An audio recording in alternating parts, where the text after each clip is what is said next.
اسرائیل تسلیم کرے کہ فلسطینی ریاست کے وجود کے بغیر اس کا وجود بھی نہیں ہو سکتا۔ سعودی وزیر خارجہ بیلجیم کے دارالحکومت برسلز میں میڈیا سے گفتگو کرتے ہوئے سعودی وزیر خارجہ نے کہا ہے کہ اسرائیل کی فلسطینی ریاست کے وجود کو تسلیم کیا جانا ضروری ہے اور یہ اس کے مفاد میں بھی ہے۔ انہوں نے کہا کہ اسرائیل تسلیم کرے کہ وہ فلسطینی ریاست کے وجود کے بغیر قائم نہیں رہ سکتا، مگر یہ حقیقت ہے کہ موجودہ اسرائیلی حکومت اس بات کو نہیں سمجھ رہی اور یہ تشویش کی بات ہے۔ فیصل بن فرحان کا کہنا تھا کہ مویوں کی رہائی ہونی چاہیے۔ دو ریاستی حل فلسطین اور اسرائیل دونوں کے مفاد میں ہے۔ فریقین کو چاہیے کہ فوری مذاکرات کریں۔ غزہ کے لوگ زیادہ انتظار نہیں کر سکتے۔ سعودی وزیر خارجہ نے مزید کہا کہ اسرائیل یہ فیصلہ نہیں کرے گا کہ فلسطینیوں کو حق خود ارادیت ملے گا یا نہیں، بلکہ یہ اقوام متحدہ کے چارٹر اور عالمی قوانین سے جڑا ہے۔ یہ بہت ضروری ہے کہ اسرائیل تسلیم کرے کہ فلسطینی ریاست کے وجود کے بغیر اس کا وجود بھی نہیں ہو سکتا۔ پاکستان میں گیس کی ترسیل و تقسیم کا نظام شدید دباؤ میں۔ گیس ٹرانسمیشن سسٹم میں دباؤ 4.570 سے 4.970 بلین کیوبک فٹ کے درمیان قابو میں ہے۔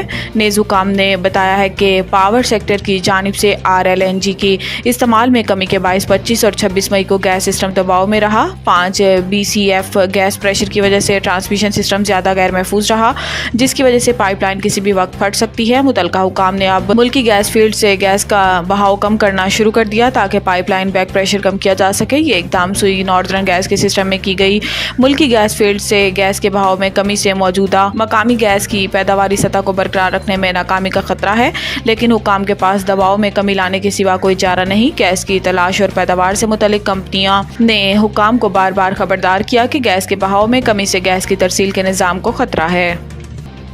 کہ الیکٹرک بے لگام گھوڑا اور آئین کی خلاف ورزی کر رہا ہے۔ شرجیل میمن نے اپنے ایک بیان میں کہا ہے کہ بیلنس شیٹ نکال کر دیکھیں کہ بجلی کی فراہمی کے ادارے کتنا منافع کما رہے ہیں۔ کہ الیکٹرک روز اول سے آج تک ایک بے لگام گھوڑا بنا ہوا ہے۔ معاہدے کے تحت کہ الیکٹرک کو کمائی کا 1% حصہ نیٹ ورک بڑھانے اور ٹھیک کرنے پر خرچ کرنا ہے۔ شرجیل میمن کا کہنا تھا کہ بارش ہو یا گرمی کے الیکٹرک کے فیڈر ٹرپ کر جاتے ہیں۔ سندھ اسمبلی نے پچھلے دنوں قرارداد منظور کی کہ بجلی کی فراہمی والے ادارے اپنا قبلہ درست کریں۔ بجلی کی فراہمی والے ادارے اجتماعی سزا نہیں دے سکتے، یہ آئین و قانون کی خلاف ورزی ہے۔ بجلی کی فراہمی والے ادارے میٹر ریڈنگ کی بجائے محض اندازوں پر بل بھیجتے ہیں۔ صوبائی وزیر کا کہنا تھا کہ عوام بل لے جاتے ہیں تو کہتے ہیں کہ بل کم نہیں کر سکتے، قسطیں کر سکتے ہیں۔ سندھ کے دیہی علاقوں میں 100 گھروں میں 10 ڈیفالٹر ہونے پر PMT اتار کر لے جاتے ہیں۔ کہ الیکٹرک ہیسکو سیپکو آئین کی سراسر خلاف ورزی کر رہے ہیں۔ آئین کی خلاف ورزی پر قانون حرکت میں آئے گا۔